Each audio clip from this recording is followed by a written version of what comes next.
Buenas tardes, les damos la bienvenida a la sede de la Fundación Caja Badajoz. Queremos agradecer su presencia en este auditorio. Para acompañar la publicación del último número de la revista Frontera, el número 90, la Fundación ha organizado un programa de actos dirigido al público en general y de forma especial a los lectores de Frontera. El pasado miércoles día 2 se inauguró, aquí en la Torre, una exposición que presenta las portadas de todos los números de la revista y resúmenes de algunos contenidos. La muestra, que han podido ver a la entrada de este recinto, es un repaso de los últimos 27 años de nuestra historia, la historia de Extremadura, de los extremeños y Caja Badajoz. En un programa de actos en homenaje a una revista, no podía faltar la propia revista. A la entrada les hemos hecho entrega del número 90 y un DVD que contiene la colección íntegra de Frontera. Hoy vamos a presenciar una charla coloquio en la que participan dos personas que han tenido, cada uno desde su responsabilidad, un gran protagonismo en todo lo que ha sucedido en Extremadura de 1986 hasta 2013.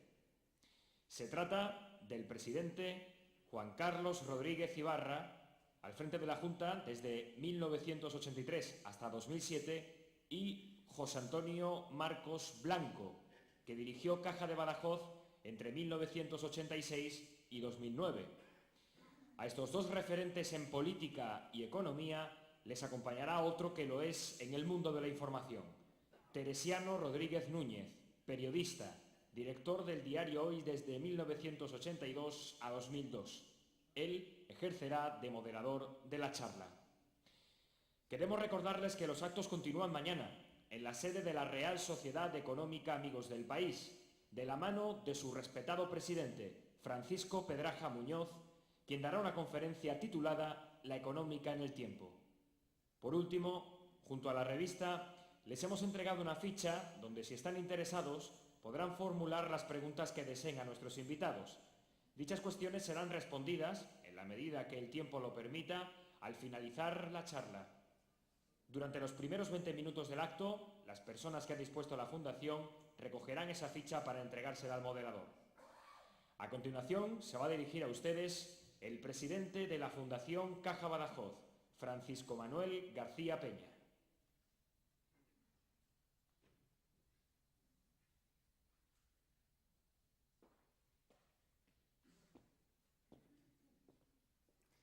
Buenas tardes, señor alcalde, señor delegado del Gobierno, compañeros de patronato, amigos en general.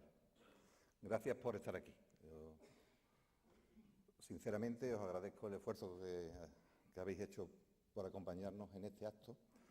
Un acto que para nosotros es muy importante porque viene a significar varias cuestiones que están sucediendo en este momento y algunas que van a suceder en el futuro. Como acabamos de escuchar, este año cumplimos como Caja de Ahorros, como entidad, 125 años. Quizás seamos de las pocas entidades que tienen una vida tan larga y tan azarosa. Este año hemos sufrido una transformación muy importante en nuestro régimen jurídico. Como entidad financiera hemos pasado a ser una entidad fundacional. Y este año también hemos dejado de tener nuestra responsabilidad como entidad financiera. Al mismo tiempo, este cambio tan significativo que se está produciendo y que se culminará en las próximas semanas con la nueva transformación, bien en fundación bancaria, bien en fundación ordinaria, pues trae consigo lo que nos une aquí hoy, y es la publicación del último número de nuestra revista, una revista que sin duda también ha contribuido enormemente a divulgar todos los aspectos relacionados con nuestra tierra en los últimos 27 años y marca también un hito de culminación de una historia para dar paso a otra historia absolutamente distinta a la que hemos venido manteniendo hasta ahora. A nadie se les escapa de que nuestra actividad va a estar exenta como fundación de la clásica que han venido desarrollando las cajas a lo largo de su historia, como entidades financieras que han estado acompañando a los ciudadanos y a las empresas de los territorios en sus proyectos económicos, en sus proyectos vitales. Pero yo creo que no hemos hecho mal negocio, por decirlo de alguna manera, porque sí que es cierto que hemos acabado integrados en un grupo muy importante financiero en este país, el 8º grupo a nivel de volumen, de recursos y de actividad, y que sin duda es una garantía para todos nosotros de continuidad de esa actividad y una garantía también para los ciudadanos de esta tierra que van a disponer de la posibilidad de contar con una entidad que le puede seguir acompañando en sus distintos proyectos.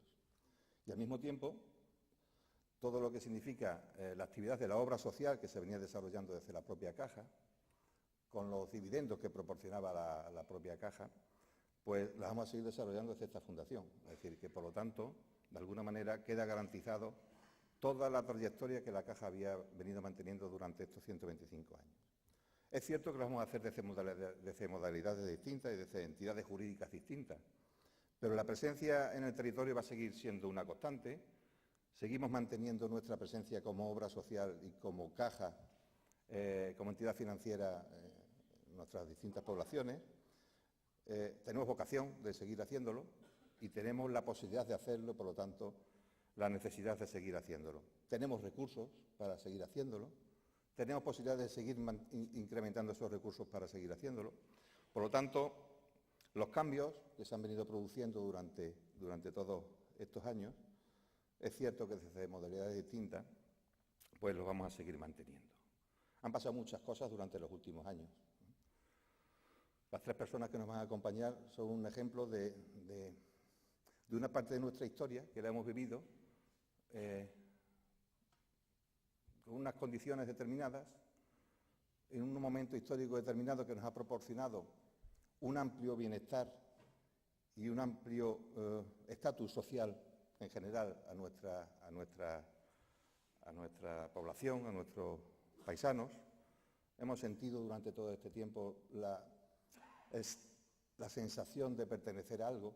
Por primera vez ha aparecido el sentimiento de sentirnos extremeños. Yo creo que eso ha sido una constante durante los últimos años y que las personas que nos van a acompañar hoy, de sobra conocidas por todos vosotros, pues como sabéis, han influido enormemente en que esto haya sido posible.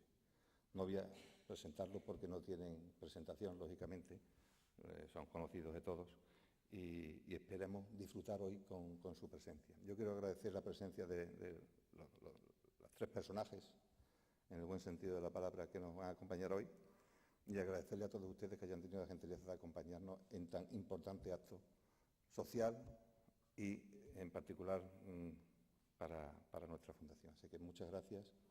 Y yo, si me lo permiten, le voy a dar el paso a nuestros 3 invitados. Muchas gracias.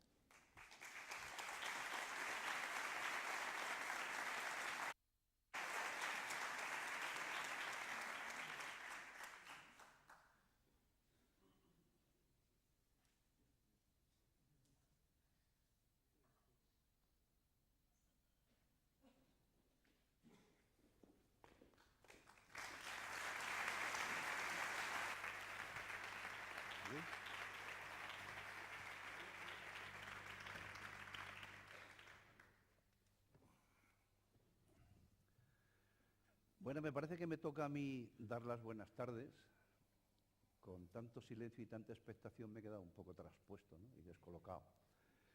Bien, por mi parte, lo primero es darle las gracias por su asistencia. Y en segundo lugar, debo de decir que para mí es un placer y un honor encontrarme aquí esta tarde, sobre todo con 2 personalidades tan importantes en la vida política, económica y de todos los ámbitos de Extremadura. Don Juan Carlos Rodríguez Ibarra, no hace falta que yo ande haciendo presentaciones, creo que le ha tocado vivir una época importantísima en esta región. Desde que se puso en marcha la autonomía, él estaba en la política y fue ya importante antes porque estuvo como diputado de Badajoz. Pero desde que se puso en marcha la economía, él estuvo ahí y le tocó presidir la Junta de Extremadura durante 24 años, creo que fue desde el año 1983 hasta 2007, Estuvo de presidente, ganó todas las elecciones con mayorías absolutas, excepto una, en el año 95. Sí, que él siguió de presidente de la Junta, tenía mayoría simple y fue el periodo que estuvo de presidenta de la Asamblea, María Teresa Rejas, que era de Izquierda Unida. Sí. El tiempo restante, ahí ha estado él, en una época que digo, desde mi punto de vista, ha sido crucial para Extremadura. Se puso en marcha el régimen autonómico, ocurrieron cosas importantes, la región era la que era, bueno, se transformó en muchísimas cosas y por consiguiente yo creo que es una persona que tiene muchas cosas que decir y que resultará interesante lo que nos pueda decir sobre los temas que planteemos. En el caso de José Antonio Marcos le ocurre algo parecido. Aterrizó aquí, quiero recordar que fue en el año 86 y ha estado hasta el año 2009. Lo que decimos en el ámbito político de Juan Carlos Rodríguez Ibarra lo podemos decir de él en el ámbito económico. Yo quiero pensar, la idea que yo tengo es que él supuso un momento de renovación de lo que era Caja de Ahorros de Badajoz en más de un aspecto. Yo creo que él trató de hacer caja de una forma distinta a como se venía haciendo. Yo creo que marcó ahí un hito importante, que luego se vio bien pronto en los resultados, porque según algunos datos de los que yo he manejado, pues yo qué sé, de unos activos del orden de 70.000 millones se pasó a 400.000 en unos años después, o se había pasado, y de, yo qué sé, un volumen de créditos del orden de 20.000 millones se habían convertido en 300 y pico mil. Eso significa un cambio importante en una época que también fue importante, creo yo, desde el punto de vista económico y social en el desarrollo de Extremadura. Por consiguiente, creo que ellos tienen muchas cosas que decir en virtud de lo que han vivido, en virtud de su experiencia y en virtud de su preparación. Para mí, puedo decir que me honra el que la Caja de Ahorros haya tenido la atención de invitarme a que sea el moderador de este coloquio. Lo que pretendo es que plantear cuestiones que me parecen de interés, pero que sean ellos los que hablen, que yo tengo pocas cosas que decir. Y bueno, me sirve también como soporte el hecho de que yo he convivido con ellos en el periodo que ellos han estado dedicados ellos a una cosa y yo a otra. Concretamente yo al periodismo. Aterricé aquí en el año 75, estuve en el periódico Hoy con varios cargos y en el año 82 comencé a ser director y me he pasado pues hasta el año 2002 en esas tareas y luego no me he desligado completamente del periodismo, porque esto parece que cuando lo has vivido se convierte en una especie de enfermedad que no se cura. Por consiguiente, ahí ando enredando todavía en medios de comunicación y haciendo alguna cosa. Aficionadillo que es uno. Bien, yo creo que ellos están en condiciones de hablar del pasado, del presente y del futuro. Y creo que están en condiciones de hablar pues, de aspectos políticos, de aspectos sociales y de aspectos económicos. Eso quiere decir que tenemos temas como para que nos pudiéramos pasar aquí 3 horas escuchándole decir cosas que seguro son interesantes. Bueno, estaremos el tiempo prudencial para no cansar demasiado. Y yo ya estoy hablando más de la cuenta porque he dicho que yo no soy el encargado de hablar, sino de escucharles a ellos. Ahora bien, yo creo que para abrir boca no estaría mal que le echáramos un vistazo a algunos temas que están muy de actualidad en estos momentos, porque me parece que siempre es interesante escuchar sus opiniones, ¿no? Ahora estamos viviendo una serie de cosas importantes que tienen relación, algunas con el pasado y otras con cosas que están ocurriendo ahora mismo que a lo mejor ni las podíamos prever. Hay una primera que yo le querría plantear a Juan Carlos Rodríguez Ibarra, no sé si tengo que hablarle de usted o de tú. Como pudiera.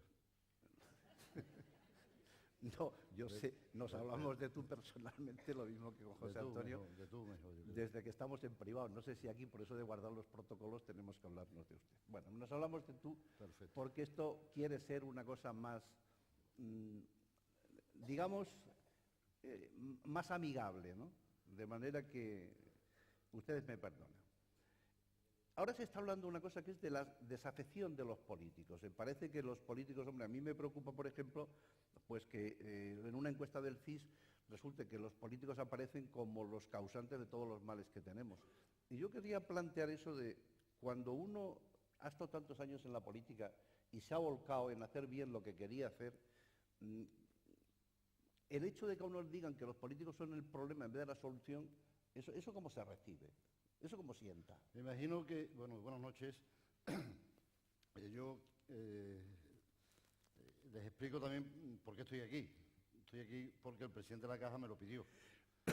Y yo a la Caja de Badajoz, como a la de Extremadura, si puedo nunca le niego nada, porque cuando tuve la responsabilidad a la que se ha referido Teresiano Rodríguez Núñez, la Caja respondió a muchas expectativas que había en Extremadura, que la Junta sola no podía acometer, y siempre encontramos que había algo de la obra social que nos ayudó a hacer realidad, o por lo menos a tratar de hacer realidad, aquel dicho de que lo importante era llegar todos juntos aunque llegáramos un poquito más tarde. Y en el mundo de la discapacidad, por ejemplo, el trabajo de las dos cajas ha sido impagable, impagable. Así que, para tratar de compensar mínimamente el esfuerzo que ellos hicieron, no solamente en la discapacidad, también en la universidad. Yo fuera rector, ya habría dado la medalla de la Universidad de Extremadura a Caja Badajoz y a Caja de Extremadura. Pero, en fin, como a mí no me compete eso, pues solamente lo anuncio. Dicho esto, ¿qué sensación se puede tener cuando se lee en las encuestas que los políticos son el problema y no la solución? Me imagino que la misma que tuvo Adolfo Suárez, cuando dimitió. Dimitió en el año 81, en enero, en un discurso de televisión que yo, por cierto, vi en Los Santos de Maimona, porque ya estábamos en pre-campaña electoral y venía de dar un mitin de Zafra.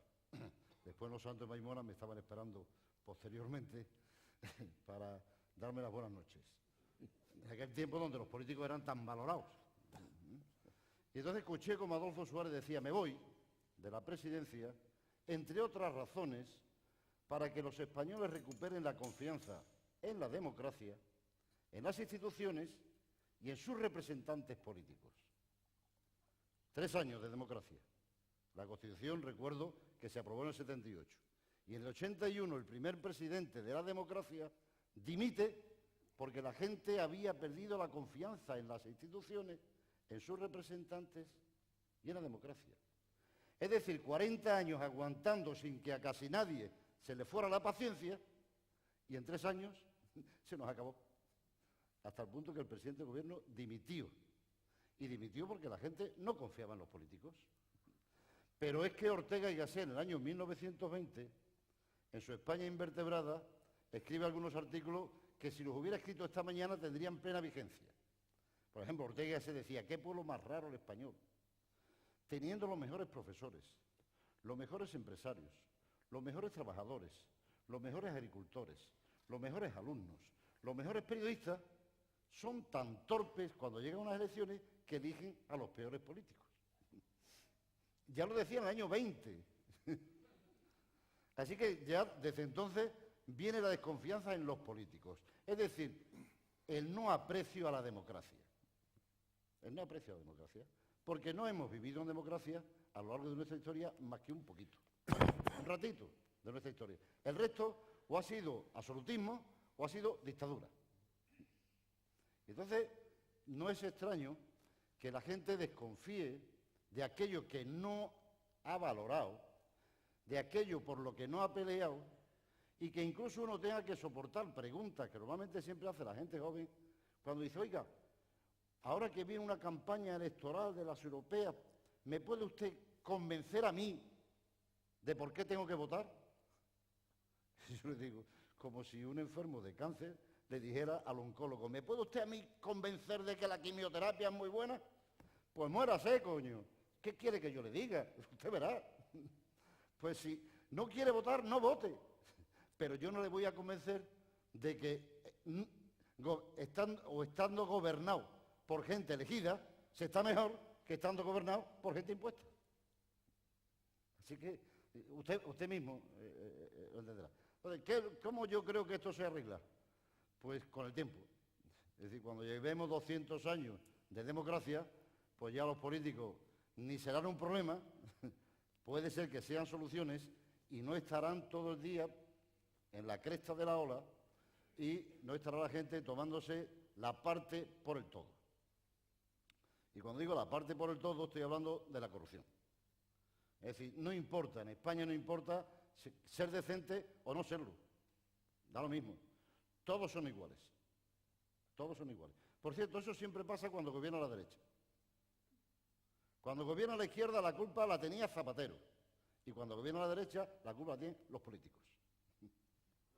Y ahora estamos en la etapa de la derecha y la culpa de todo la tienen los políticos. Y por lo tanto, lo mejor que hay que hacer es hacer como decía Franco. Haga usted como yo. No se meta en política. Bueno, así que yo lo miro, bien. pues así. José Antonio, ¿quieres añadir algo al tema este o te reservas para otra? No, este para mí es una cátedra lo que estoy oyendo. Bueno, en relación con lo que has dicho, pero muy brevemente, has mencionado a Adolfo Suárez. Yo pienso que a raíz de la muerte de Adolfo Suárez, como que se ha revivido otra vez el espíritu de la transición. Y cuando digo el espíritu de la transición me refiero a aquellos años que todos vivimos con ilusión, pues porque esperábamos mucho y porque quizás la gente se volcó porque necesitábamos hacer el cambio, ¿no? Incluso ahora se ha vuelto a hablar de la necesidad que habría de hacer una segunda transición, no por volver a una situación como aquella que no se puede volver, sino por recuperar el espíritu que se puso entonces y que hizo posibles cosas pues como la aprobación de la Constitución o los pactos de la Moncloa, por ejemplo, ¿no? Es decir, capacidad de diálogo, capacidad de negociación que ahora parece que la hemos perdido. ¿Esto qué es? ¿Una evocación de los que no lo conocieron? ¿Una añoranza de los que lo conocimos? ¿Cómo se entiende esto?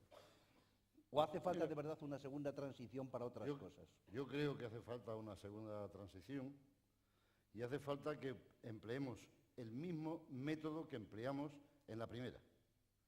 Es decir, lo normal en la democracia es el disenso, el contraste de pareceres, el contraste de opiniones, el contraste de ideas, el contraste de ideología y la votación final. Esto es lo normal en una democracia sin problemas. Pero cuando la democracia tiene problemas y las tuvo, ¿y de qué forma? En la transición, porque había que superar una crisis económica que era de bigotes, la del año 73, y había que convertir un Estado dictatorial en una democracia, que era ya el colmo. Entonces, en ese momento, lo que se imponía no era el disenso, sino el consenso. Ahora estamos viviendo una nueva crisis económica, similar, peor, como la anterior, como la del año 70, el año 73. Y lo que es peor, estamos viviendo un ataque al sistema desde dentro del sistema, cosa a la que no estábamos acostumbrados los españoles. Es decir, los españoles estábamos acostumbrados a que cuando teníamos una democracia llegaba un general y se la cargaba. Entraba en el Congreso pegando con el caballo, pegando tiros, había una guerra civil, un pronunciamiento militar desde la Cámara de Comercio de Barcelona, como la de Primo de Rivera, etcétera. Es decir, desde fuera del sistema se atacaba al sistema. A lo que no estábamos acostumbrados era que desde dentro del sistema intentaran bombardearlo. Cosa que hizo, por ejemplo, Hitler en Alemania y Mussolini en Italia. Hitler no entró en el Parlamento pegando tiros. El pueblo alemán, a través de sus representantes, le dio plenos poderes a Hitler para que convirtiera un Estado democrático en un Estado autoritario. Y en Italia el rey se asusta ante la marcha de las camisas negras sobre Roma y le da plenos poderes a Mussolini. Entonces, desde dentro del sistema se termina con el sistema democrático. Pero en España nunca había pasado eso. Y ahora estamos en una situación donde tenemos una crisis económica de bigotes y estamos en un momento donde se somete a votación una propuesta y cuando termina la votación el presidente constitucional, desde dentro del sistema, dice, me da igual, yo eso no lo voy a aceptar y voy a hacer lo que me dé la gana. Y no estamos acostumbrados, porque nosotros estamos acostumbrados a que la democracia peligraba cuando alguien pegaba tiros.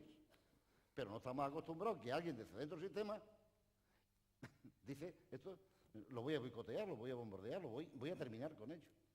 Y la prueba es que no sabemos qué decir. Llevamos 2 años sin saber qué decir.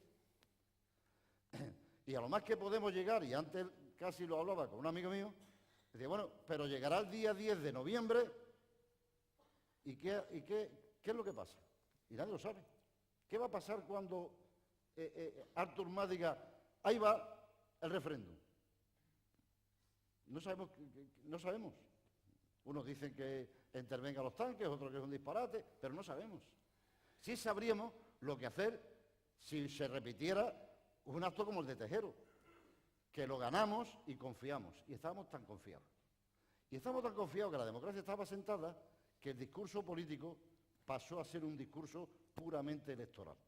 Y en esa estamos. Y un discurso electoral no es capaz de mover la voluntad de los ciudadanos alrededor de nada. Yo voy a hacer a propósito de lo que mencionas, concretamente lo que fue la sesión ayer del Congreso de los Diputados, para tocar el tema famoso de los planteamientos independentistas de Cataluña.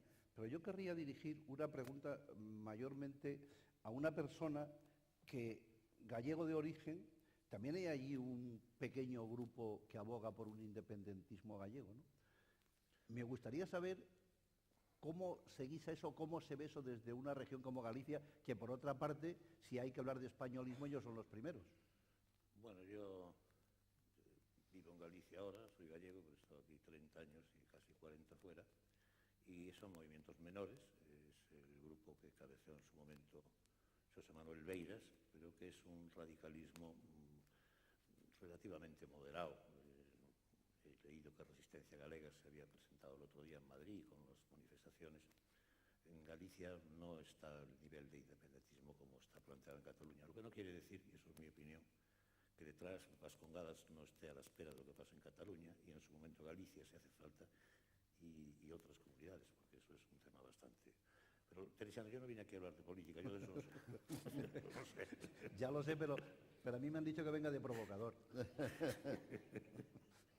Bien, vamos a dejar ese tema. De todas maneras, ha tocado algo que sí creo que es importante, y creo que de eso podríamos simplemente, aunque sea de pasada, la posible reforma de la Constitución. Hay que tener en cuenta que si analizamos la Constitución, históricamente es la Constitución que más ha durado en España, y que en los años estos, mal que bien, ha funcionado, ¿no? Ahora, concretamente es el Partido Socialista el que propone como fórmula para buscar una salida al embrollo del independentismo catalán una reforma constitucional por la vía de una reforma de la normativa política general y la vertebración de los distintos territorios dentro del Estado. Entonces, es decir, hablar de un Estado federal, ¿no? No sé, ¿eso puede ser una solución o a lo mejor hay que tocar la Constitución por otras muchas razones?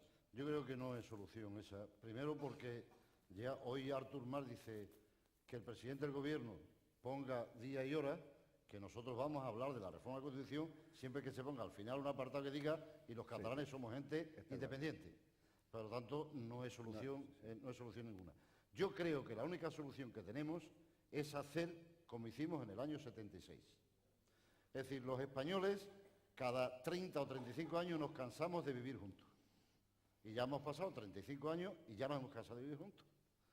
Y la solución no es cerrar la puerta con la Constitución para que no se marche el que se quiere ir, ni tampoco es la violencia, aunque sospecho que este acto del que estamos hablando traerá violencia a nuestro país.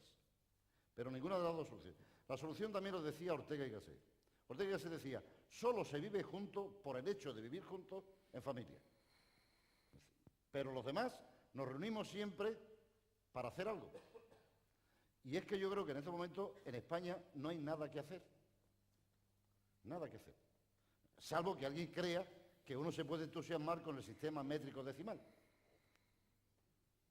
Que eso no, es decir, eso no entusiasma a nadie. Y ya me parece que lo dijo Pío Cabanilla, con los presupuestos. Es decir, ¿quién se va a entusiasmar con los presupuestos generales del Estado? Entonces, ¿cómo nos vamos a entusiasmar sabiendo si estamos una décima por encima, una décima por debajo? Eso no entusiasma en nada. Entusiasma a algo cuando somos capaces de decir, vamos a hacer A, B o C. Y eso sería lo único que yo creo que podía volver a unir a los españoles. Marcar unos objetivos. No estar a la espera, porque estamos como en la sala de espera de la SUCI. Cada día sale el médico y dice, pues hoy parece que ha movido un dedo. Otro médico dice, pues yo creo que está muerto. Otro dice, pues yo creo que le queda poco. Otro dice, no, pues parece que el pulso, la prima de riesgo va mejor. Pero estamos en la espera. Y cuando uno está en una sala de espera de una UCI, lo que quiere es que ya le diga al médico, se murió, o va a salir definitivamente para adelante. Porque ya está cansado de esperar. Y estamos desde el año 2008 esperando. No se sabe muy bien a qué. A Draghi de vez en cuando, que parece que es el que da el diagnóstico más acertado. Yo creo, Teresiano, que lo sensato sería decir, vamos a hacer un acuerdo entre las fuerzas políticas españolas, de nuevo, incluidas los nacionalistas, para ver qué exige cada uno para seguir estando juntos. Y si somos capaces de entenderlo bien, entonces después haremos una reforma de la Constitución si hace falta. Las fuerzas políticas de los años 70 no hicimos la Constitución y después nos pusimos de acuerdo. Primero nos pusimos de acuerdo en qué queríamos y después solo plasmamos en una Constitución. Creo que este es el único camino. Muy bien. Vamos a cambiar de tercio. Decía que José Antonio Marcos llegó aquí en el año 86. A partir de su intervención en esta institución, las cosas cambiaron notablemente unos años después. También la situación en España estaba cambiando.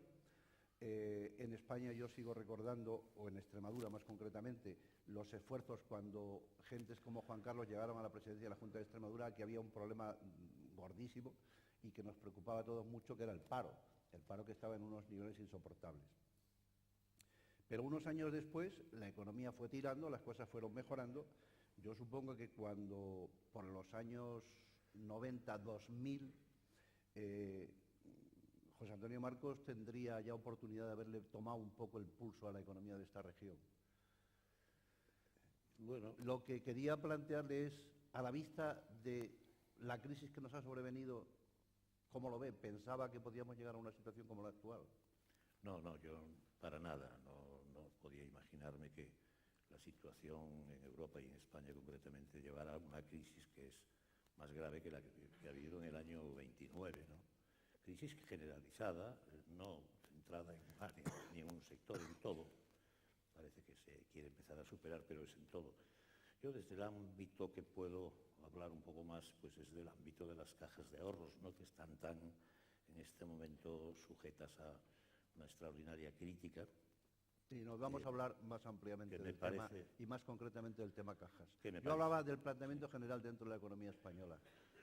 Bueno, dentro de la economía española estamos, como has dicho, viviendo una crisis excepcional, no se podía prever, yo creo que nadie la previó, y mucho más grave que la del 29, porque es una crisis que se ha transmitido por WhatsApp. Es decir, en el año 29 tardaba un mes en llegar una carta de Estados Unidos, un problema en Japón, hoy es ahora mismo un problema en España o en Europa, ¿no? Sí. O sea, tiene unos componentes la crisis no mesurables en términos históricos para nada, ¿no? Yo lo que sí veo que cuando llego a Extremadura está iniciando un desarrollo nuevo, hay una ilusión, hay una filosofía, y como no podía ser de otra manera, pues las cajas, la Caja de Badajoz concretamente, tenía que ponerse en esa línea, tenía que tirar para adelante, ayornarse, pensar que el futuro no era el pasado, y así venía. Hoy están muy denostadas porque estamos hablando continuamente de politización de las cajas. Bueno, yo cuando oigo esto y después de estar ya 4 años sin dedicarme a trabajar, aunque sí a pensar, recordaba que en el año 77, antes de que llegue el decreto Fuentes-Quintana, las cajas tienen 3 orígenes, ¿no?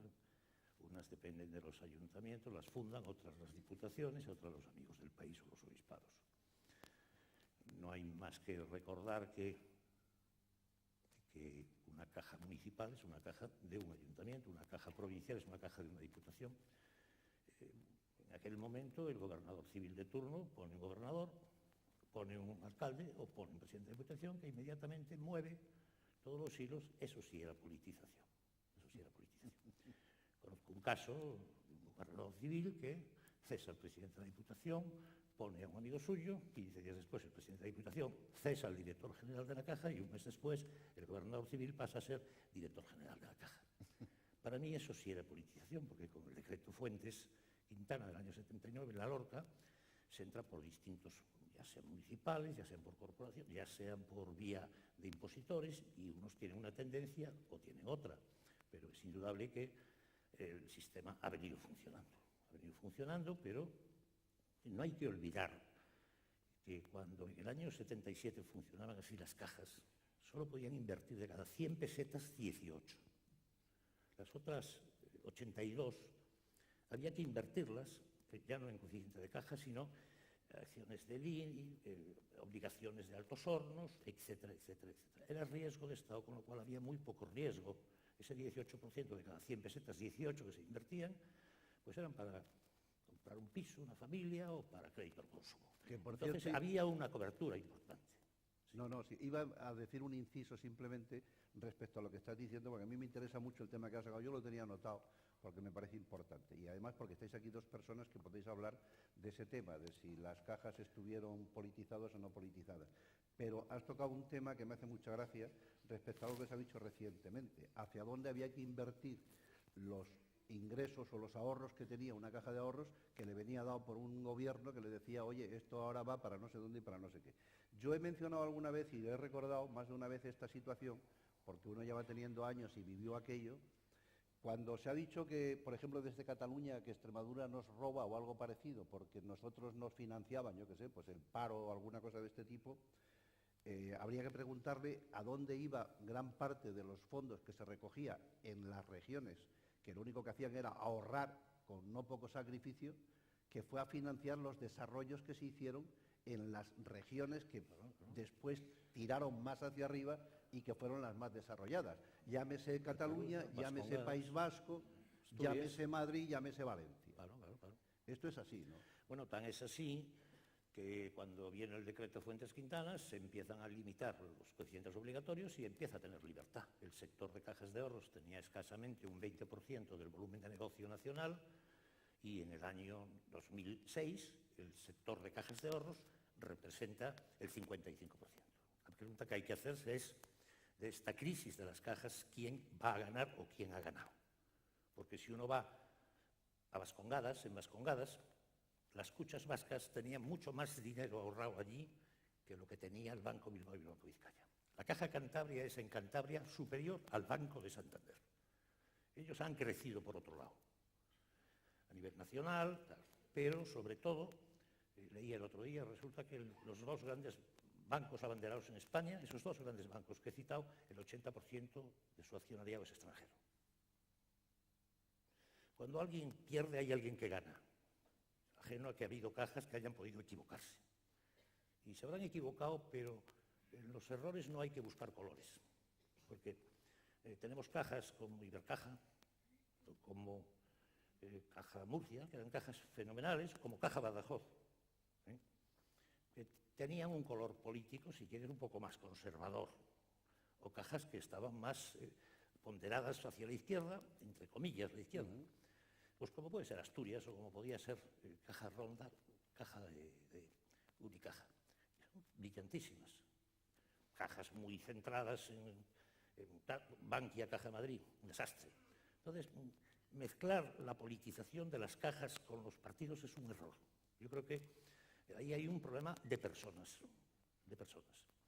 Y dije con mucha intención que cuando algo va mal para algunos, suele ir bien para otros. Y me callo más. Oye, perdón, Yo, ¿podemos intervenir? sí, no, iba a decir que puesto que ha tocado el tema este, yo es No, algo yo que quería algo saber- quería sacar sobre el tema politización, porque aquí están los dos que las politizaron. Uno que representaba el poder y el otro que representaba la dirección Bueno, de la ya- caja, ¿no? no. Yo, sí, Sí, vamos a perdón. ver, como nos habla de politización, pues yo quiero que nos explique un poco las interioridades de esa politización, de cuándo el presidente echaba mano de los fondos de No, la caja. si me perdona, y en qué presidente, voy a ser yo quien lo diga. Ah, Yo, además, no lo digo de nuevo, lo dije en un almuerzo que tuvimos aquí con 500 personas, que yo había agradecido, y creo que la otra caja tendría que decir lo mismo, al presidente de la Junta en su momento, que no metió mano a la caja nunca. Y no solo por eso le di las gracias, sino porque no permitió que nadie la metiera. Porque la tentación de cualquier consejero, de cualquier alcalde es llegar a jamás. Pero jamás de los jamases en 24 años. No tengo por qué decirlo porque trae sin cuidado. Digo la verdad. Pero la verdad es la verdad. Vas por España adelante, te decían, uy, allí os darán leña, ¿no? Nada. ¿Dónde había, entre comillas, politización? Bueno, teníamos unos beneficios espectaculares, 3 veces lo que nos correspondía por tamaño, la obra social que hacíamos era todavía mayor que cualquier caja media de España y teníamos un coeficiente de solvencia, éramos la segunda caja en solvencia. Bueno, ¿qué hacemos? La Junta nos decía, oye, ¿qué podéis hacer? Pues temas universitarios, el Consejo de Administración, estaba la gente, pues lo veía bien. Ahora, un centro de discapacitados, pues, ¿en dónde? Pues nos lo diría la Junta porque yo no iba a contar los discapacitados que había en Herrera del Duque o los niños límites que había en Olivenza, Pero cuando llegaba al Consejo, los señores del Partido Popular, algunos aquí presentes muchos años, con los del Partido Socialista, entre comillas, quiero decir, no representando a nada, pero juntos, por unanimidad sacaron todos los acuerdos. Hay 31 centros funcionando de estas cosas. De eso, bueno, nosotros decíamos que nosotros poníamos un huevo al día y lo cantábamos una vez al año. Otros ponen un huevo al año y lo cantaban todos los días. Hemos hecho una política muy discreta, pero se ha invertido más de 35.000 millones de pesetas en todo ese intervalo de tiempo, en cosas que están ahí. Y eso, pues, con la ayuda de los partidos políticos, entre comillas, porque yo jamás me he entrevistado con ningún partido político. No, yo quería plantear este tema, ya digo, porque están aquí ellos y sí que se ha hablado muchas veces de la influencia que han tenido los políticos en las cajas de ahorro, y yo creo que es un tema que es importante que se clarifique, ¿no? Yo, si porque me permite, el manipulador serías tú. Yo creo que hay una cosa que está clara, y es que, digamos, la obra social ha sido un poco el santo y seña de las cajas de ahorro, y básicamente de la Caja de Ahorros de Badajoz. Lo que apuntaba José Antonio Marcos, solamente la cantidad de centros para atención de personas o de niños discapacitados, los edificios de la Universidad de Extremadura que se han financiado gracias a esta obra social, creo que esto es algo es evidente que se ve ahí, que está ahí, ¿no? Ahora, ¿esto se ha hecho por intervención de unos o por cómo intervenían? Eso es lo que No, vamos a ver. tendrías tú que explicar, claro. Cuando la Caja daba resultados económicos, como no tenía accionistas, no repartía dividendos. Sí, sí. Entonces se quedaba, decía, tengo 2.500 millones de pesetas. Y entonces, o lo repartían ellos, o lo repartíamos nosotros. Ellos lo podían repartir como habían hecho antes de que hubiera autonomía. Entonces llegaba uno con su libro bajo brazo, se lo publicaban, llegaba otro y le pagaban no sé qué, llegaba otro y le pagaban una feria, otro le pagaban, o decía la Junta de Extremadura, oiga, yo creo que estaría bien que corriéramos los tejados de las escuelas de Extremadura, porque estaban los tejados sin correr, no había electricidad, que pongamos el sistema eléctrico, que no sé qué. Y entonces la Caja decía, pues si la Junta de Extremadura quiere que el dinero que hemos ganado con la gestión que ellos hacían autónomamente lo pongamos ahí, nosotros tenemos unos compromisos que no podemos eludir. Decían, el Teatro Romano de Mérida, el no sé qué de Cáceres, el no sé cuándo de tal, y quitando esos compromisos que suman 1.000 millones, nos quedan 1.500 millones. Y entonces esos 1.500 millones se van a gastar. Y era mejor que se gastara una acción coordinada que no individualmente en función de los intereses personales de cada miembro del Consejo de Administración o del director general. Yo, la única intervención que tuve en la Caja fue precisamente la razón por la que Marcos vino. Fue que nosotros cuando en el año 83, 84, donde todo el mundo pedía de todo a la Junta de Extremadura y no teníamos competencia en casi nada, pues yo empecé siendo presidente con 200 millones de pesetas de presupuesto. 200 millones. Una sequía que duró 5 años. No estamos en la Unión Europea, no había PAC, no había política comunitaria. Y la gente se comportaba con nosotros como cuando se va a un hotel y se va al desayuno. El yogur, el zumo de naranja, el zumo de piña, la tostada, los huevos fritos, bacon y yo qué sé. Cuando depende del gobierno central, la gente se comporta como desayuno en casa, la tostadita, el café. Y entonces, como no teníamos nada, teníamos que demostrar que estamos ahí para algo. ¿Y cómo demostrábamos que teníamos autoridad y poder? Enfrentándonos al poder establecido. ¿Cuál era el poder establecido en Extremadura en aquel tiempo? Los terratenientes, las eléctricas y las cajas de ahorro. Estos eran los que mandaban en Extremadura. Este era el poder que había. A los terratenientes nos enfrentamos, y bien que nos enfrentamos. A las eléctricas, no digo nada, con Central Nuclear de Valdecaballero.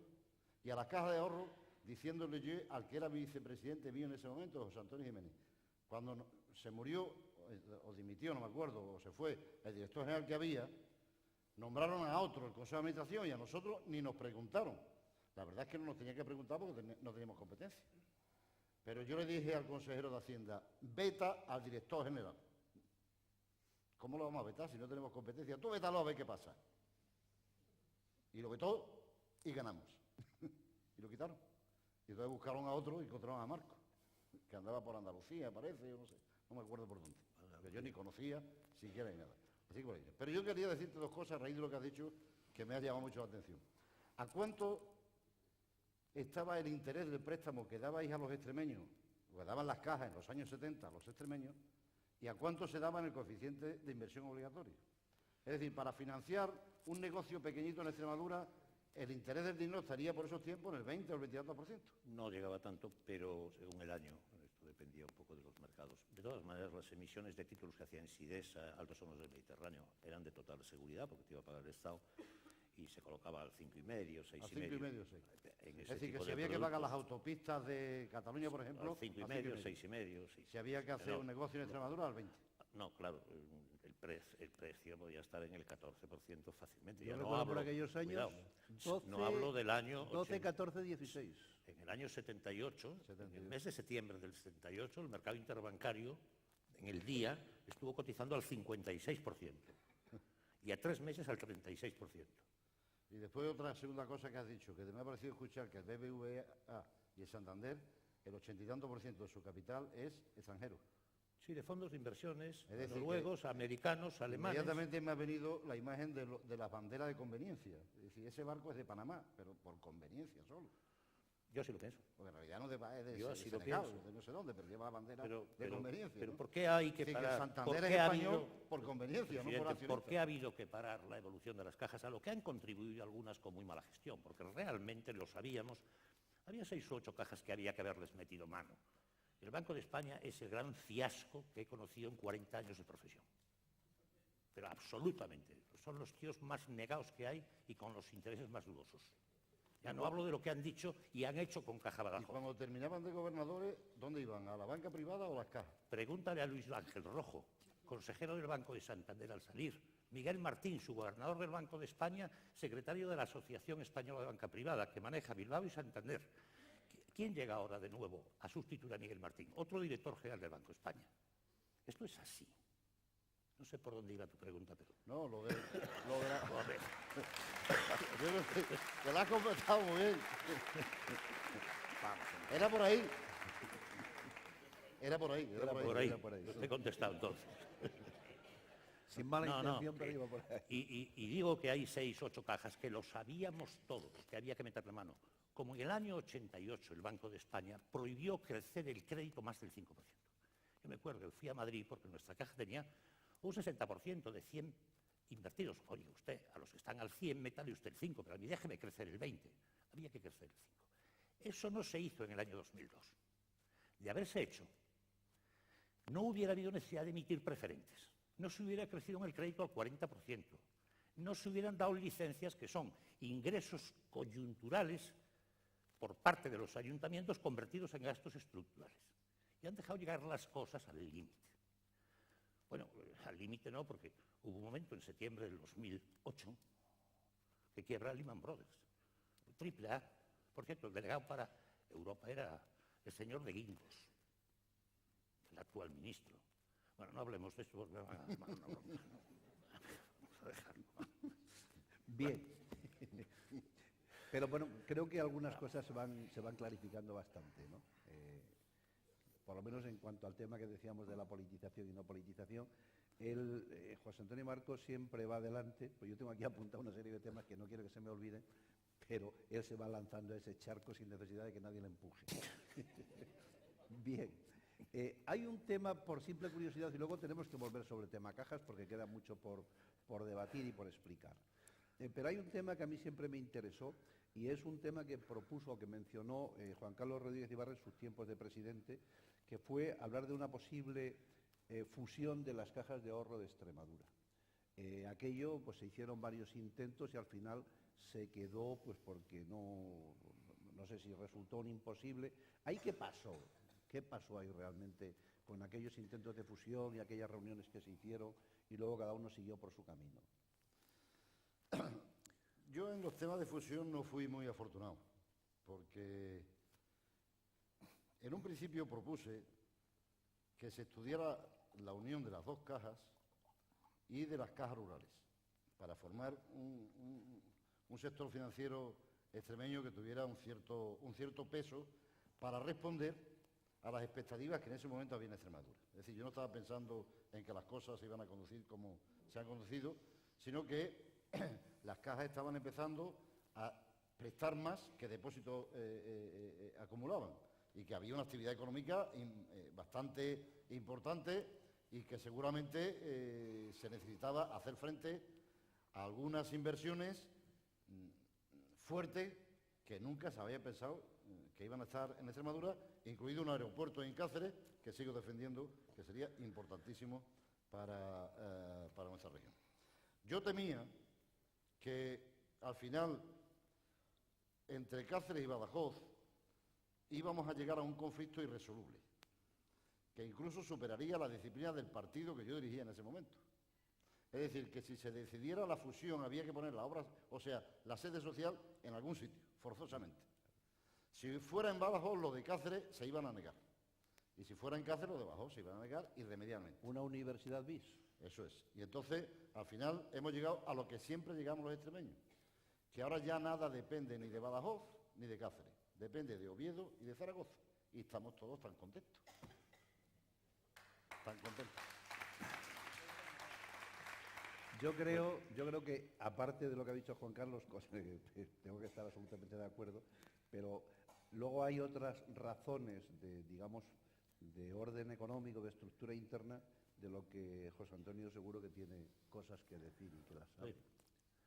Una fusión entre dos entidades que trabajan en una misma región es la fusión más difícil que hay, es la que genera menos sinergias positivas en general.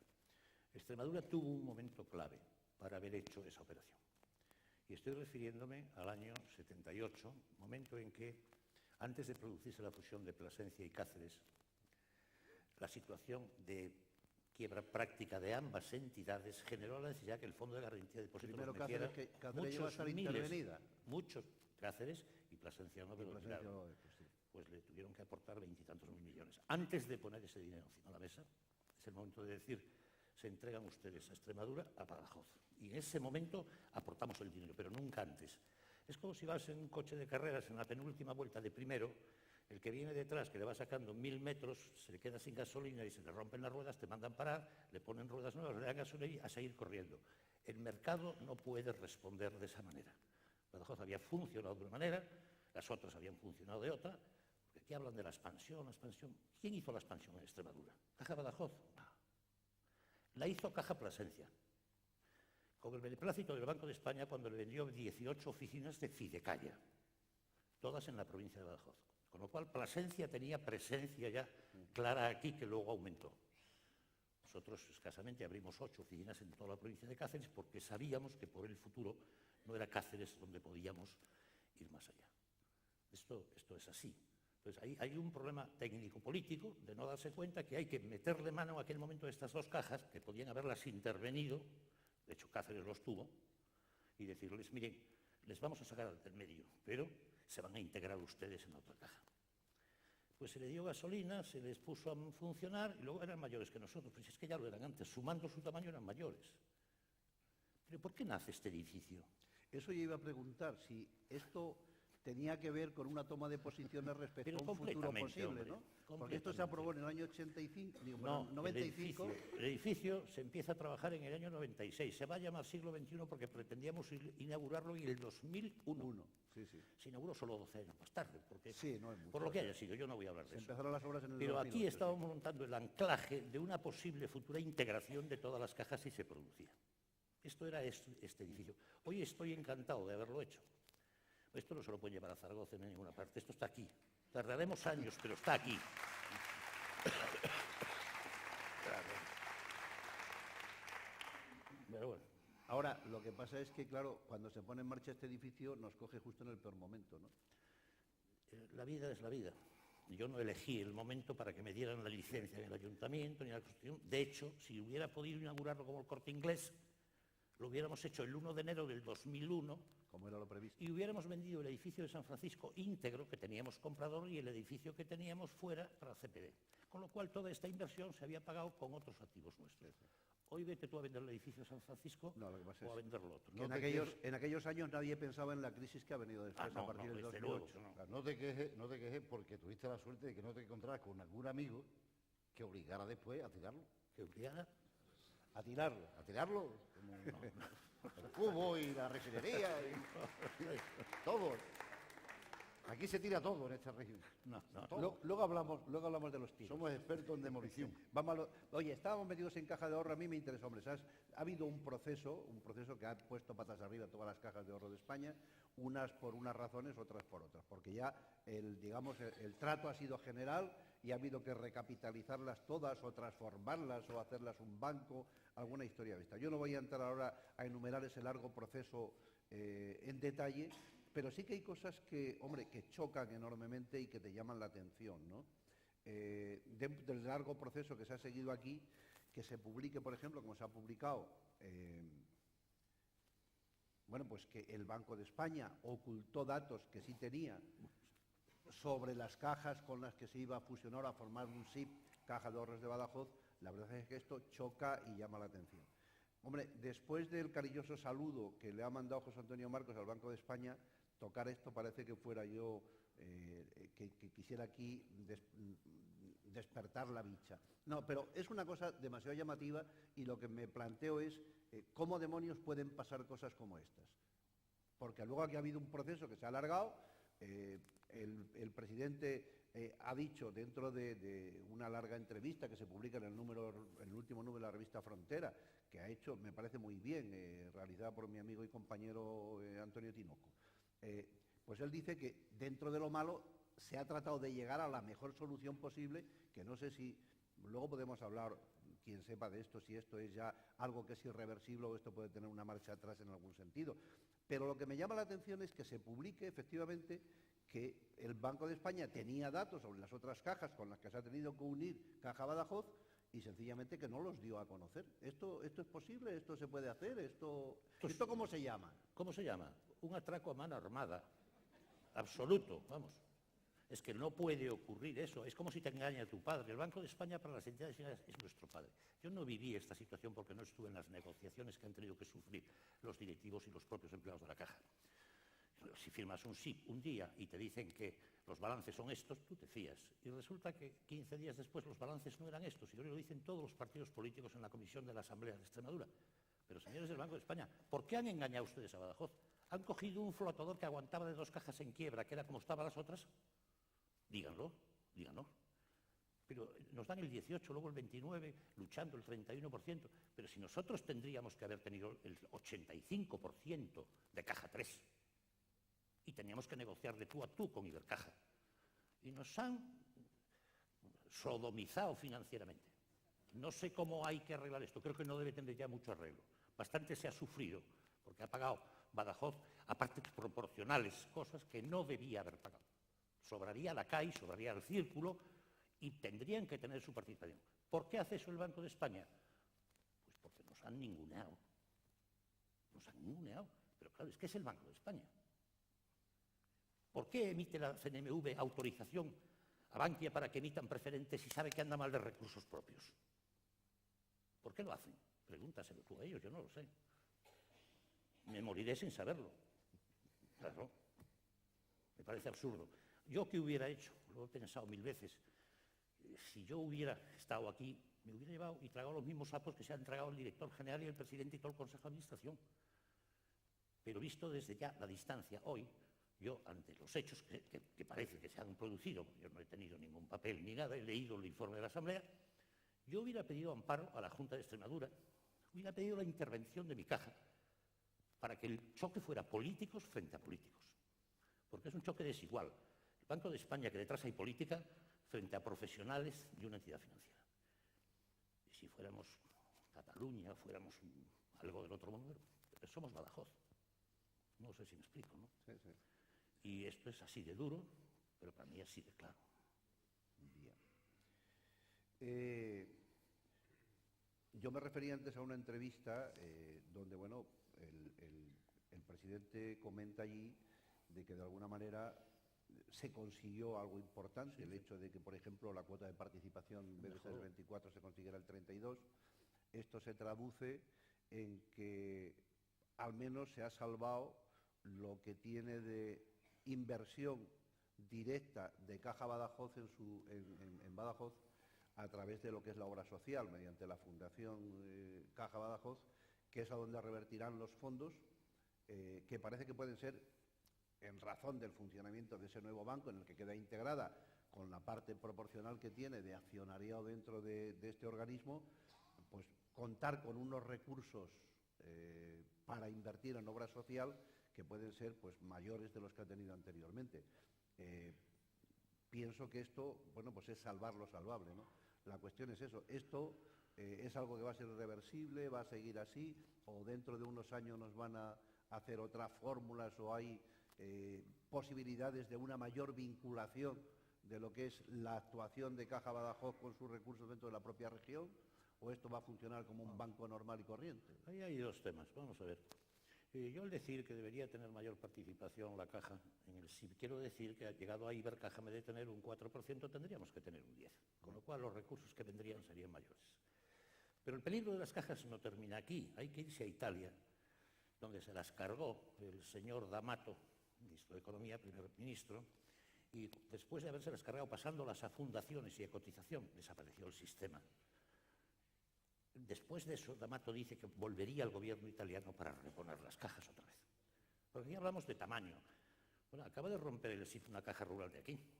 A nosotros nos ponían una multa del 30% de recursos propios si nos queríamos ir. Claro, las otras no se iban a ir, éramos nosotros los que nos podíamos ir. Y estamos con el tamaño. Pero bueno, ¿el tamaño qué es en una empresa? Depende del servicio que tú vayas a prestar. Si quieres dar créditos para fabricar aviones a la Boeing, necesitas unos volúmenes que no son los mismos para comprar una parcela en la Albuera. Nosotros somos una caja que éramos. Y la señora Merkel, esta que tiene esa troika y ese show que tiene montado por ahí, ¿sabes cuántas cajas tiene, Teresiano? 280 cajas de ahorros en Alemania. La media era más pequeña que la caja de Cáceres. La media de todas esas cajas. Eso sí, tienen personalidad jurídica con propietario. Son los Lander.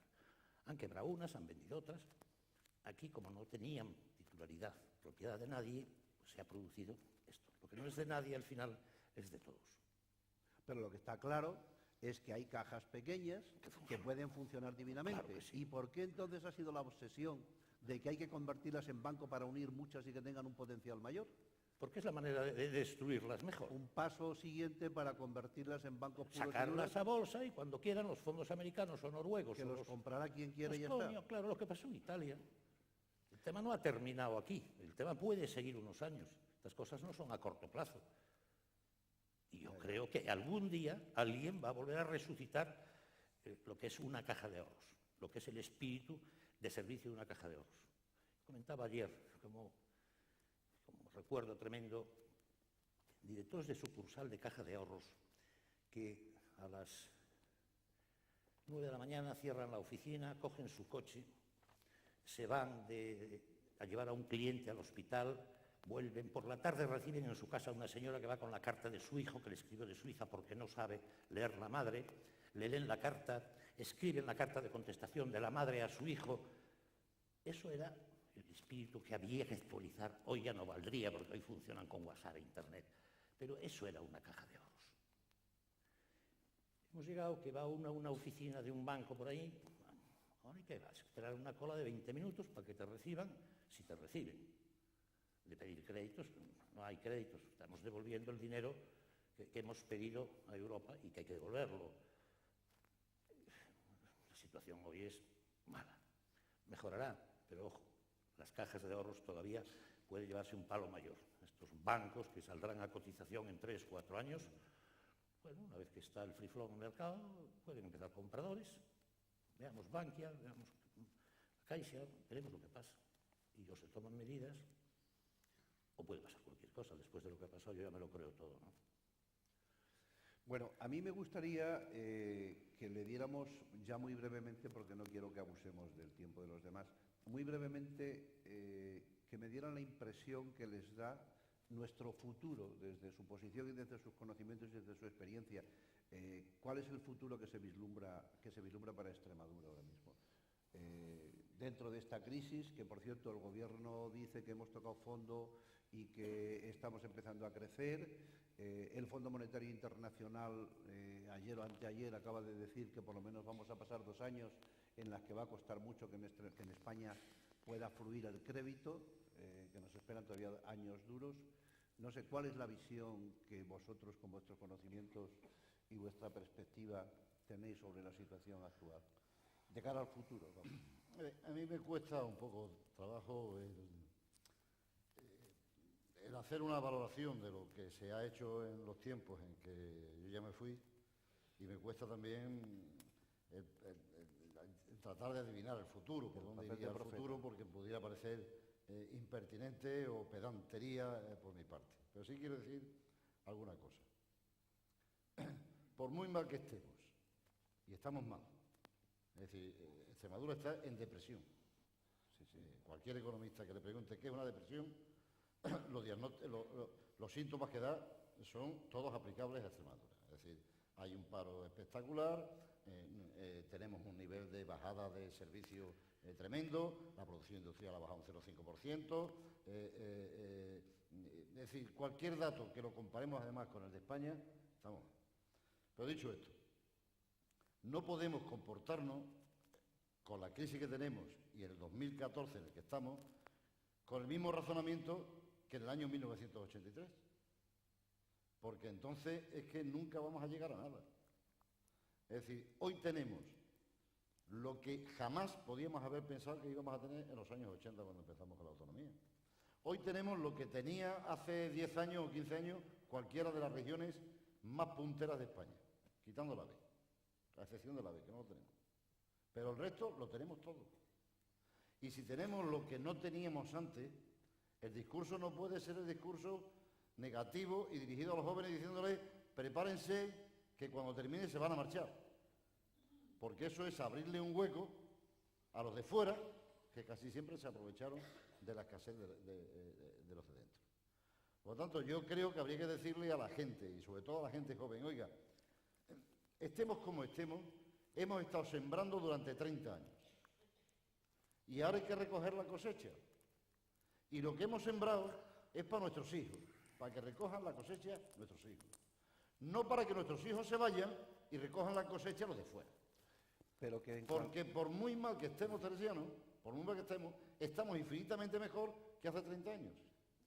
Estamos peor que hace 10, pero estamos infinitamente mejor que hace 30. Entonces, si necesitamos un coche para viajar y ya tenemos el coche, la actitud no puede ser diciendo, pero es que además yo quería que el coche tuviera aire acondicionado. No, coño, vaya usted con el coche ya, aproveche el coche, porque si no, lo que hemos hecho no vale absolutamente para nada. Por lo tanto, a mí el discurso lastimoso, lastimero, pesimista, no me va. No me va porque yo creo que hay en estos momentos las oportunidades que ni siquiera soñar que nos hubiéramos echado, hubiéramos pensado que íbamos a tener en Extremadura. Que en cualquier caso, respecto a lo que tú decías de si alguien se tiene que marchar, claro, si alguien se tiene que marchar ahora porque le interesa o porque le conviene o porque aquí hay dificultades y fuera puede encontrar una situación mejor, no va a ir con el mismo bagaje con el que se tuvieron que ir los que se marcharon en otra época de migración masiva de España, que se fueron con una mano delante y otra detrás, y estos se llevan un título universitario debajo del brazo. Sin duda. Por consiguiente, aunque tuviera que marcharse, nunca será en la misma situación. Ahí yo pienso, no sé, vosotros sabéis de esto mucho más que yo, que hay datos económicos, de pura contabilidad económica, que pueden resultar engañosos. Por ejemplo, nosotros sabíamos cuál era la diferencia que tenía la renta extremeña respecto a la media europea en el año 85 o en el año 90. Bueno, ahora con la crisis, nosotros habíamos prácticamente alcanzado la aproximación, casi el llegar a lo que era la media europea en el desarrollo que ha habido en unos años que fueron buenos, y ahora, sin embargo, hemos vuelto a retroceder y seguimos siendo objetivo 1 a una cierta distancia mayor, ¿no? Pero estoy con lo que tú dices de que aún así, aunque nosotros ya hemos retrocedido en términos de contabilidad respecto a la media europea, estamos mucho mejor que estábamos, porque es que la media europea también ha subido. Y esto fácilmente lo olvidamos. Es decir, nuestra convergencia no parte de las mismas realidades respecto a los porcentajes de las que ha habido antes con relación a las que hay ahora. Entonces, si antes nos faltaba 5 centésimas o 5 puntos para alcanzar la convergencia, los mismos 5 puntos de ahora no equivalen a los mismos 5 puntos de antes, porque los niveles son diferentes. Es decir, el valor 100 no es el mismo el de entonces que el de ahora. Pienso yo, ¿no? Sí, nosotros empezamos en el 83 con el 56% de renta con respecto a la europea. 56. Llegamos al 74 y ahora estamos en el 67. Sí que hemos bajado. Pero Voy a dar solamente unos datos, nada más, pues no voy a dar más datos.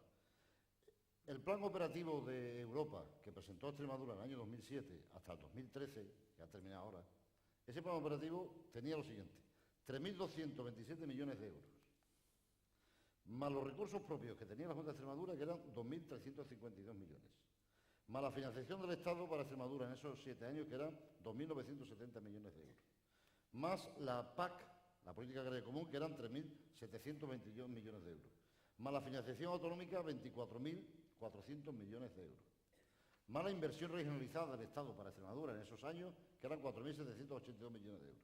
Total, 2007-2013, 41.552 millones de euros. Es decir, 7 billones de pesetas. Como era para 7 años, 1 billón de pesetas por año. 1 billón de pesetas por año. Ahora vamos a tener 800.000 millones por año. 800.000 millones por año no nos permitiría ser igual de pesimistas que cuando estábamos empezando con un presupuesto de 100 millones de pesetas, cuando no había carreteras, cuando no había agua, cuando no había luz, cuando no había nada. Entonces yo creo que el discurso que hay que decirle a los jóvenes: oiga, usted no está en la universidad para irse, porque el futuro está en Extremadura y porque Extremadura necesita a usted. Su título universitario tiene que generar riqueza aquí.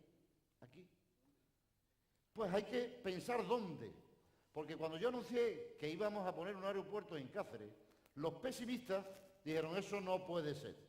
Y los optimistas, como Florentino Pérez, empezó a comprar terreno cerca para poner las tiendas. Esa es la diferencia.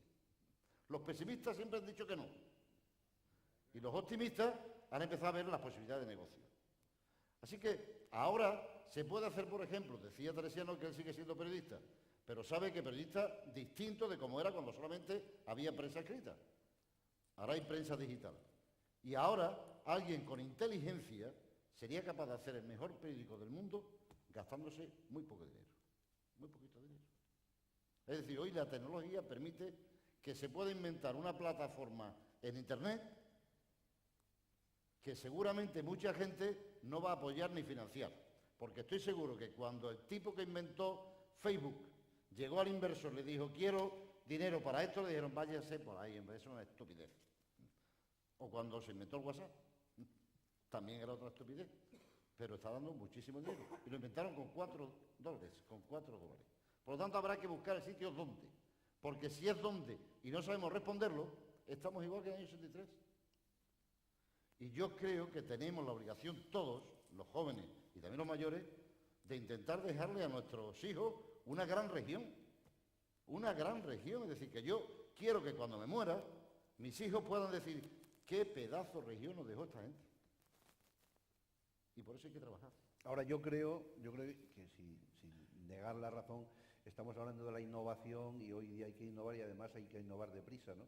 Pero no sé si influye ahí el que a nosotros en Extremadura concretamente, como una característica general, tú lo apuntabas antes, aquí hemos sido muy fatalistas y muy conformistas y nos aguantamos con todo y a lo mejor sobre muchas cosas teníamos que haber puesto los pies por alto. Y todo eso puede estar influyendo. Es decir, que a la gente le dices esto tiene que ser así, la gente se conforma y no protesta. O 4 los mueven y parece que son los que hablan y eso representan todos los posicionamientos de todos los extremeños, cuando los extremeños no se les ha pedido parecer, ni ellos se han molestado en hacer saber: oiga, que yo no estoy de acuerdo con lo que dicen estos señores. Tú mencionabas antes pues determinadas cosas que nos están pasando, yo qué sé, pues como el cubo de la Facultad de Biblioteconomía, o ahora mismo el complejo de Isla de Valdecañas, o yo qué sé, que ponemos la esperanza en que vamos a desarrollar la primera industria fotovoltaica o termosolar del mundo mundial y luego resulta que, claro, que esto estuvo mal planteado y ahora estamos en una crisis. Pero en general la gente aquí nos cuesta mucho reaccionar y como nos cuesta reaccionar y nos cuesta meternos por caminos nuevos donde se puede uno pegar el morrazo, que forma parte de lo normal también, que te puedes estrellar, pues la gente va como a lo segurito. ¿Y cómo se hace eso? Lo que es una pena, al menos a mí me lo parece, que nos estemos gastando un dineral en formar a chavales bien formados y que cuando ya los tenemos formaditos, pues oye, que mire usted que en Inglaterra necesitan enfermeras, pues ahí las van preparaditas, que no sé dónde necesitan médicos, pues nosotros los hemos formado y se los mandamos y encima les pagan mal. Esto es lo que me parece que nos conduce al empobrecimiento. Esto es lo que nos conduce al empobrecimiento. Yo un día le pregunté a un político importante de España sobre la refinería de Extremadura y me dijo, es que los extremeños vivís muy bien. Yo, ¿cómo que vivimos muy bien? Dice, sí, porque si vivierais mal, había tiros porque se pusiera la refinería. Y la refinería no se puso. Por una resolución prevaricadora, hecha por el Ministerio de Agricultura y Medio Ambiente, prevaricadora. No hay un solo argumento para oponerse a la refinería, ni uno. El Ministerio de Medio Ambiente no es quien va a decir cómo tiene que ser la estructura económica de esta región. Dice, es que la refinería puede cambiar la estructura económica de la región. Primer argumento. Segundo argumento, es que la refinería es más grande que el término municipal donde se enclava. ¿Y a usted qué le importa?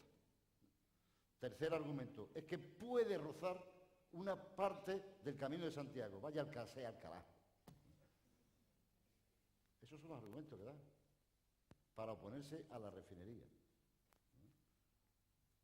El Valdecaña, es decir, expropia fincas no, nos dijeron que no, después ganamos, porque era muy antiguo eso. Pero poner Valdecaña tampoco, porque es muy moderno. La siderúrgica se nos ordenó tirarla, porque una parcela, por lo visto, se la había dado Franco, pero porque había enfrente de la siderúrgica el señor del castillo, como yo le llamaba, un castillo que le molestaba la siderúrgica enfrente, porque él venía de vez en cuando los fines de semana, y fue el que movió a la gente para ponerse la siderúrgica, y nos ordenaron tirarla. Hicimos el proyecto para su demolición, y fuimos a tirarla y se asustaron y nos dejaron en paz. Y ahora la refinería no. Es decir, el cubo tampoco. ¿Qué se puede hacer en Extremadura? ¿Qué se puede hacer que no sea vivir de los pájaros? Y de los pájaros ya vivieron nuestros antepasados en Alemania. Algunos vienen de vez en cuando con su guitarra ristre a decirnos que hay que pelear contra la refinería. Viven en Bilbao, al lado de una refinería. Mientras se ha dicho que no a esta refinería, se han montado dos en España. Yo fui un día a Mazagón y paso por la Rábida y veo, no a la refinería, un pedazo de cartel, y digo, hombre, aquí también se opone. Y cuando me voy acercando acá dice, de Badajoz. Estaban construyendo la segunda de Huelva. Allí los ecologistas estaban de acuerdo. No sé por qué, pero me lo imagino. Y en Cartagena se ha puesto una segunda refinería para llevar el crudo desde Cartagena hasta Ciudad Real, que son 420 kilómetros, que no está tan lejos como lo desde Huelva hasta Los Santos, que nada más que son 300 y pico, que está muy lejos. Entonces no es posible. Aquí hay una facultad de química. ¿Dónde puede trabajar un químico extremeño mejor que en una refinería? Pues la facultad ni habló siquiera. Ni habló. Y cuando uno habla defendiendo esto, encima te acusan por la red de que tienes intereses bastardos en el asunto. Pero esta es nuestra realidad. Da la sensación de que hay un conformismo y una sospecha de que puedas tú apoyar a alguien que esté triunfando, que casi es mejor no intentarlo. Pero es bastante lastimoso que la refinería solamente tiene un cuento teresiano. La refinería no se apoyó por quienes no se apoyaron, sencillamente porque la gente dijo, como Ibarra ponga una refinería, no se va de aquí ni con agua caliente. Y no esperaban lo que yo esperaba, que me iba a dar un infarto, coño, que me iba a ir. No sabía yo que tenías la refinería. Sí, no. Pero era la razón. Primero dijeron que sí, y cuando lo pensaron, dijeron no queremos la refinería. Después dijeron que sí otra vez, cuando se fue el Luisma, que le dice el Wyoming, vino el nuevo y dijo que sí, y ahora dice que no. No la han puesto porque Izquierda Unida ha exigido que para seguir apoyando al gobierno no hay refinería. Punto y final. Eso es todo. Eso es todo lo que ha pasado. Y estamos hablando de miles de puestos de trabajo. Bueno, entonces, ¿qué hacemos? Así ya para ir cerrando. Que no quiero que cansemos más a la gente. Tengo aquí una pregunta que vamos a formular. Las preguntas. Antes de formular la pregunta, ha estado aquí el comisario europeo de política regional, el señor Hahn, y bueno, y ha dicho que que para Extremadura van a venir, bueno, para España van a venir 36.000 millones, porque para Extremadura vendrían 1.830, porque seguimos siendo objetivo 1. Pero también ha dicho una cosa que a mí me llamó mucho la atención, que ha asegurado que el tren de alta velocidad Madrid-Lisboa sigue siendo prioritario. Es que es el único tren, junto con el de Cataluña, que tiene sentido, porque es un tren transnacional. Sí. Es el único que tiene sentido. Pero en España ya nadie habla de ese tren, ya lo damos por No, amortizado. porque aquí nos hemos rendido muy fácilmente. Aquí nos hemos rendido muy fácilmente. Aquí han dicho no hay tren y punto. Y yo, como ciudadano español, entendería que si no hay dinero para trenes, no hay dinero para trenes. Pero si hay dinero para el tren de Galicia, hay dinero para el tren de Extremadura. Sin duda. Y ahí sí que hay que levantar la voz. No, si aquí ya se dio por hecho y todo el mundo dijo que se hacía y de repente ha desaparecido del mapa y nos hemos quedado todos tan contentos. Nos van a poner un tren de velocidad alta que no sabemos cuál será, que además también, hay otra cosa, que dicen que se va a inaugurar por el año 2015, ahora estamos sacando subastas para hacer las traviesas. Hombre, me parece que va a haber mucho que correr, ¿no? Pero bueno, ya lo que menos me preocupa a mí es si va a ser antes o después. Lo que me preocupa es que nuestra situación de comunicación por ferrocarril es pésima y que si se le ocurre no sacar adelante el eje 16, pues nos partirían por la mitad. Me refiero al de transporte de mercancías, porque es importante es el de viajeros, importante es también el de mercancías. Es que a este respecto se están produciendo noticias que llaman la atención, ¿no? Por ejemplo, ayer me parece que ha sido Portugal, hacía una declaración en relación con las obras del ferrocarril que le son prioritarias y se habla de alguna con enlace con Galicia, de otra con enlace por Salamanca, por Vilaformoso, Fuentes de Oñoro, y de la línea de tráfico de mercancías de Sines, que sí que pasaría por Évora, Badajoz. Pero del tren de alta velocidad ni siquiera lo mencionan, lo cual choca con que luego el señor comisario de Política Regional diga que es prioritario para la Unión Europea, ¿no? Fíjate dos detalles. Uno, este presidente, el primer ministro portugués, no tiene por qué estar toda la vida. Es decir, que puede ser que a lo mejor el año que viene ya no esté. Y si entra otro partido, es posible que apueste de nuevo por el tren de alta velocidad. Segunda cuestión, cuando la autovía Madrid-Lisboa pasó lo mismo. Los portugueses no querían hacer la Badajoz-Lisboa. Estuvo parada además un montón de tiempo cuando ya estaba la española ahí. Y, por cierto, Solchaga tampoco quería. Y me acuerdo decía, pero si no hay coche, Felipe, ¿cómo le vamos a poner a los extremeños una autovía? Decía Felipe, si no hay autovía, nunca habrá coche.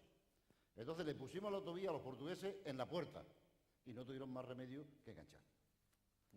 Entonces, yo creo que el tren de alta velocidad Extremadura-Madrid no tendría mucho futuro. Pero si se lo ponemos en la puerta, van a enganchar, no te quepa la menor duda. Pero hay que ponérselo en la puerta, porque los portugueses son así de lentos. Bueno, podríamos seguir así hasta mañana si Dios quiere. Yo quiero que no aburramos demasiado al personal y perdón si hemos abusado de su paciencia. Me ha pasado una pregunta que formula don Carlos Fajardo y que yo se la leo a nuestros contertulios. Aunque está más bien referida a don José Antonio Marcos Blanco. Dice, si usted hubiera continuado de director general en Caja de Ahorros de Badajoz durante el proceso de fusión e integración, ¿hubiera permitido las exigencias políticas sin dar tiempo a analizar la situación con rigor? Vamos a ver, si yo te puedo explicar por qué me fui y puedo explicar lo que hubiera hecho. Yo no pudiera haber hecho nada diferente a lo que hicieron.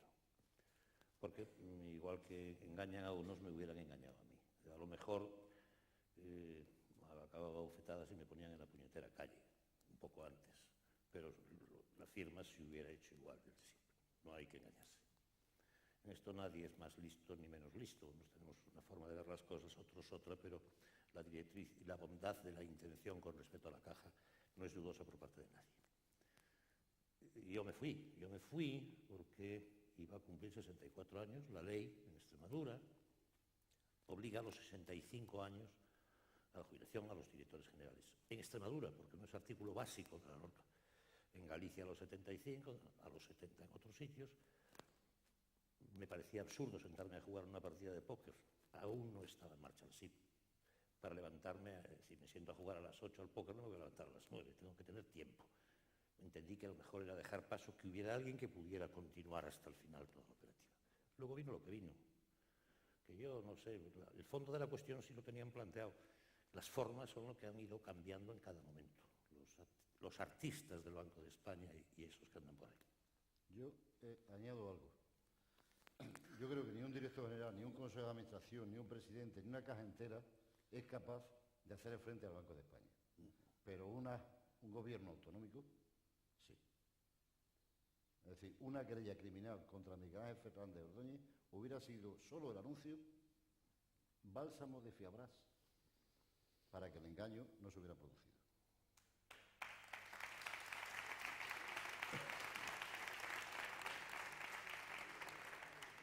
Bueno, por mi parte vamos a dar este acto por terminado. Si vosotros queréis añadir alguna cosa. Nada, muchas gracias a todos y por mi parte, a lo mejor mi forma de hablar no es exactamente la políticamente correcta, pero digo lo que pienso, como he hecho toda mi vida, y no iba a variar. Muchas gracias a todos. Ha sido un placer.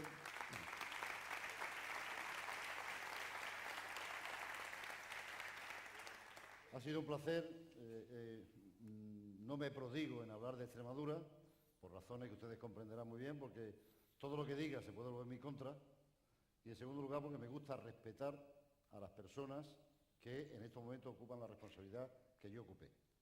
Es muy difícil, y nunca me gusta opinar desde la distancia, porque a mí me volvía loco cuando alguien en un bar, en 2 minutos, me solucionaba un problema que me estaba costando 3 o 4 meses entenderlo.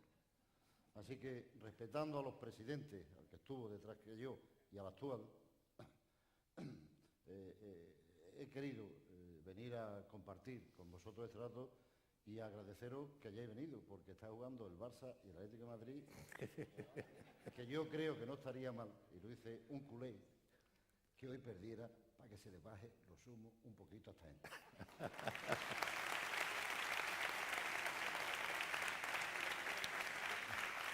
Muy bien. Por mi parte no me queda más que agradecimientos a todos ustedes por su atención, agradecimiento a Caja de Ahorros de Badajoz, a su personal directivo por haberme invitado a participar en este coloquio, a mis contertulios por toda su amabilidad y su comportamiento y su trato y su no escurrir el bulto, a los directivos de Caja Badajoz que me metieron en este Belén porque hemos tenido absolutamente libertad para hablar de lo que nos parezca, y han salido aquí temas, pues bueno, pues como esta última pregunta que se acaba de hacer, que a lo mejor alguien puede pensar que resultaría embarazosa. Yo les hablaba antes de una entrevista amplia que se le ha hecho en el último número de la revista Frontera al presidente de la Caja. Yo me la he leído, me parece muy interesante, y en este larguísimo y complejísimo proceso él da explicaciones amplias sobre cómo han ocurrido las cosas y cuál es el final, que dentro de lo malo no ha sido el peor, porque por lo menos se ha aumentado la cuota de participación, se ha mantenido la obra social, que es muy importante en Extremadura, y ojalá pues que se pueda seguir manteniendo en las mismas circunstancias en el futuro. De manera que por mi parte lo único que me corresponde es darle las gracias por esta absoluta libertad con que nos han dejado y nos han permitido hablar en este marco tan maravilloso y tan llamativo, ¿no? De manera que gracias a ustedes. Bien, muchas gracias.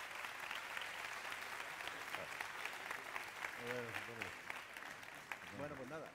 Muy bien, Se han portado ustedes muy bien. No nos hemos peleado. Hemos hecho los deberes. Hemos hecho los deberes.